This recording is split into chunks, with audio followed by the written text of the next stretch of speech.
Assalamu alaikum wa rahmatullahi wa barakatuh, mes chers frères et sœurs.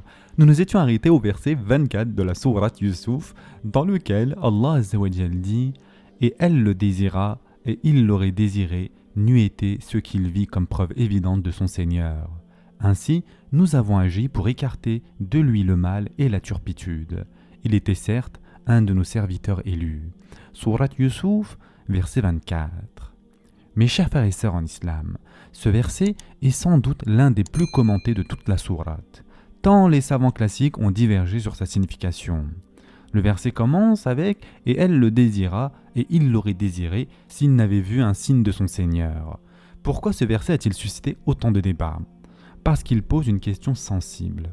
Comment un prophète d'Allah Azza wa Jal pourrait-il désirer commettre un acte illicite? Certains savants médiévaux, et même quelques contemporains, ont estimé qu'il fallait comprendre le verset de cette manière-là, et elle le désira, et il aurait pu la désirer s'il n'avait pas vu la preuve de son Seigneur. Autrement dit, Yusuf alayhi salam n'a pas eu de désir, car Allah Azza wa Jal l'a protégé avant même qu'il ne ressente cette attirance. Selon cette interprétation majoritaire, Yusuf alayhi salam n'a donc eu aucune inclination vers le péché, car un prophète est trop noble et trop pur pour éprouver un tel désir envers une femme interdite pour lui. Mais une minorité de savants ont soutenu une autre lecture plus nuancée. Selon eux, il n'y a rien de problématique à admettre que Yusuf alayhi salam ait ressenti un désir naturel. Le terme coranique « ham » signifie un désir intérieur, une intention non réalisée. Ce qui est péché, ce n'est pas le désir, mais l'action. Ainsi, s'il a ressenti une attirance humaine, cela n'enlève rien à sa prophétie. Au contraire, cela met en valeur sa force spirituelle, car il a su se maîtriser dans une situation d'extrême tentation. Et le prophète, sallallahu alayhi wa sallam, a dit « Si quelqu'un a l'intention de commettre une mauvaise action, mais ne la fait pas, alors Allah la lui inscrit comme une bonne action complète. » Et ce hadith a été rapporté par Bukhari et Muslim. Et donc ici, mes chers frères et sœurs en islam, il y a la question de l'infaillibilité des prophètes. Cela soulève donc cette question-là. Les prophètes d'Allah Azza wa Jal peuvent-ils commettre des fautes ou des péchés? Les savants ont longuement débattu sur cette question. L'avis le plus fort est que les prophètes sont préservés des grands péchés, c'est-à-dire des kaba'ir, et de tout ce qui pourrait entacher leur honneur ou diminuer leur crédibilité, comme le mensonge, la trahison ou l'immoralité. Cependant, ils peuvent commettre de petites erreurs, des fautes humaines liées à des émotions naturelles, comme la peur, la colère ou un désir non interdit en soi, mais qui peut mener à un acte réprouvé. C'est ainsi qu'Adam alayhi salam, notre père, a mangé du fruit défendu, non pas par rébellion, mais par désir d'éternité et par oubli. Les prophètes, étant humains, peuvent être touchés par des émotions ou des penchants naturels, mais Allah subhanahu wa ta'ala les empêche toujours d'agir sur un péché majeur. Et lorsqu'un prophète commet une erreur, Allah Azza wa Jal la corrige immédiatement, de sorte qu'il ne persiste jamais dans la faute. Maintenant, nous arrivons à la partie du verset où il y a la vision du signe de son Seigneur. Le verset dit « S'il n'avait pas vu le signe », c'est-à-dire burhan de son Seigneur. Qu'était donc ce burhan? Les exégètes ont proposé 7 ou 8 interprétations différentes. Mais l'explication la plus solide est que ce signe fut la conscience profonde qu'Allah Azza wa Jal le voyait. Le mot burhan en arabe signifie preuve claire et éclatante. Ainsi, Yusuf alayhi salam a vu la preuve incontestable de la présence d'Allah Azza wa Jal, la certitude intérieure qu'Allah Azza wa Jal observait chacun de ses gestes. C'est cette conscience vivante d'Allah Azza wa Jal, al-muraqabah, qui lui a donné la force de résister. C'est pourquoi Allah Azza wa Jal ajoute « Ainsi nous détournâmes de lui le mal, c'est-à-dire as-su', et la turpitude, c'est-à-dire al-fahsha ». Le mot « su' désigne tout mal, qu'il soit moral ou physique. Quant à fahsha, il désigne le mal d'ordre sexuel, l'immoralité. En utilisant ces deux mots, Allah Azza wa Jal affirme que Yusuf alayhi salam n'a commis aucun mal, ni dans son intention, ni dans son comportement. C'est la connaissance d'Allah Azza wa Jal et la sincérité de sa foi qui l'ont préservé du péché. Et le verset conclut en disant « Car il était en vérité un de nos serviteurs choisis ». Il existe ici 2 lectures coraniques, c'est-à-dire 2 qira'at. Muhlasin signifie « nos serviteurs choisis », ceux qu'Allah Azza wa Jal a purifiés et élus, ou autrement « mukhlisin », c'est-à-dire nos serviteurs sincères, ceux dont la dévotion est pure. Ces 2 sens sont complémentaires. Youssouf alayhi salam était sincère envers Allah Azza wa Jal, et Allah l'a choisi pour cette sincérité. Autrement dit, celui qui est sincère envers Allah devient par cette sincérité même un élu d'Allah. Mes chers frères et sœurs en islam, cette histoire est vraiment une leçon pour notre époque.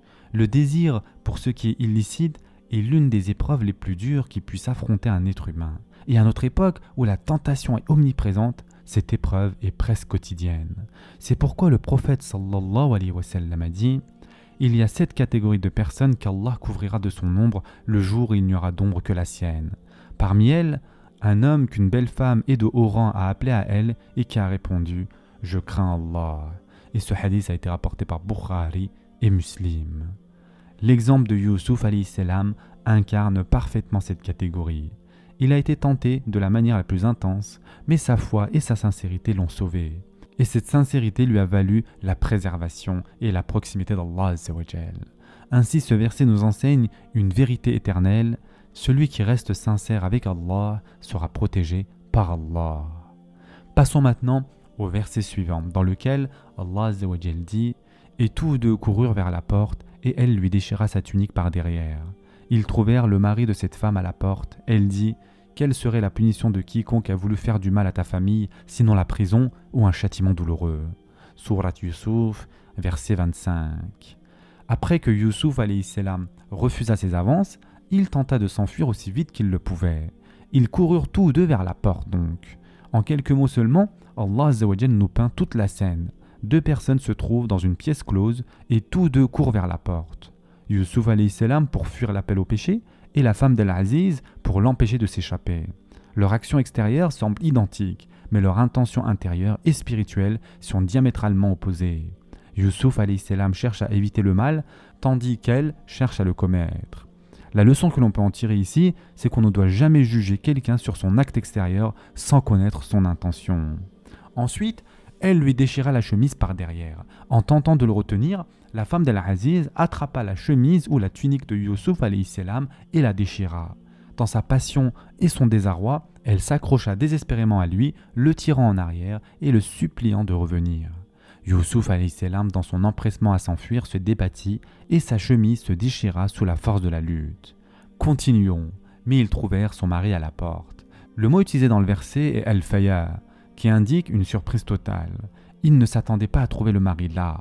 La femme avait soigneusement planifié cette rencontre à un moment où elle pensait que personne n'était à la maison. Elle avait verrouillé toutes les portes, pensant être à l'abri de tout regard. Mais voilà qu'au moment même où elle tentait de commettre son péché, elle se retrouve face à son mari. Une coïncidence? Bien sûr que non. C'était le décret d'Allah Azza wa Jal pour exposer la vérité. Remarquons ici la subtilité du langage coranique. Le verset ne dit pas « ils trouvèrent son mari », mais « ils trouvèrent son maître », Sayyidaha. Il aurait semblé plus naturel de dire « le maître de Youssouf alayhi salam » ou « le mari de la femme », mais le choix d'Allah Azza wa Jal est d'une précision remarquable. En employant son maître, Allah Azza wa Jal souligne la trahison morale et spirituelle de cette femme. Celui qu'elle trompe n'est pas seulement son mari, mais l'homme qui avait autorité et bienveillance sur elle, celui à qui elle devait respect et loyauté. En appelant son mari Sayyidaha, Allah expose l'ampleur de sa perfidie.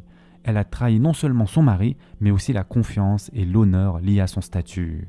Elle s'écria « Quelle est la peine pour celui qui a voulu du mal à ton épouse ?» Ce verset révèle une autre facette de cette femme. Elle n'était pas seulement dominée par la passion, mais aussi elle était rusée et manipulatrice. En un instant, sans hésiter, elle invente un mensonge pour détourner la faute. Une personne prise en flagrant délit aurait sans doute été bouleversée, incapable de parler, mais elle, avec sang-froid, cherche à sauver les apparences en accusant Youssouf alayhi salam. Remarquez d'ailleurs sa subtilité. Elle ne dit pas « il a voulu me violer », mais plutôt « il a voulu du mal ». Elle emploie des mots vagues, ambigus, pour insinuer le crime sans preuve directe. Pourquoi? Tout d'abord parce que rien n'avait réellement eu lieu, et deuxièmement, si elle affirmait qu'un acte avait été commis, elle aurait dû en apporter la preuve, ce qui l'aurait incriminé à son tour. C'est là une tactique classique des menteurs et des injustes, accuser la victime pour se décharger de leur propre faute. Et Allah Azza wa Jal dit dans le Coran « Et quiconque acquiert une faute ou un péché, puis en accuse un innocent, se rend coupable alors d'une injustice et d'un péché manifeste. » Surat An-Nisa, verset 112. Ainsi, mes chers frères et sœurs en islam, ceux qui commettent le mal finissent par commettre d'autres péchés pour dissimuler le premier. c'est un effet domino. Un mensonge en entraîne un autre et encore un autre. On l'a déjà vu avec les frères de Youssouf alayhi salam. Le crime initial, leur jalousie, les a conduits à une série de mensonges et de trahisons. De même, la femme d'Al-Aziz, en voulant commettre une seule faute, s'enfonce dans un engrenage de péchés multiples. Désir, mensonge, calomnie, manipulation, etc. Le plus grand exemple de cette logique du mal est Iblis. Lorsqu'il refusa de se prosterner devant Adam alayhi salam, il commit un grand péché. Mais au lieu de se repentir, il accusa Allah azza wa jalla lui-même. Et en effet, Allah subhanahu wa ta'ala dit, en reprenant les propos de Iblis, « Puisque tu m'as mis en erreur, dit Iblis, je m'assoirai pour eux sur ton droit chemin. » Surat Al-A'raf, verset 16.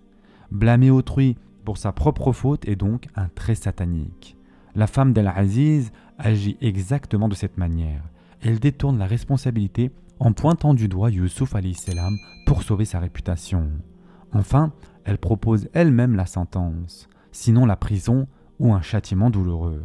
C'est une manœuvre habile, elle cherche à imposer rapidement une punition à Youssouf alayhi salam pour rendre sa version crédible. Elle veut que son mari croie à sa version avant même qu'il ait le temps de réfléchir. Mais Allah subhanahu wa ta'ala est le meilleur des planificateurs, et la vérité finira par éclater, car nul mensonge ne peut survivre longtemps face à la lumière de la justice divine. Ce sera tout pour aujourd'hui. En attendant, prenez soin de vous mes chers frères et sœurs, et à très prochainement, Inch'Allah.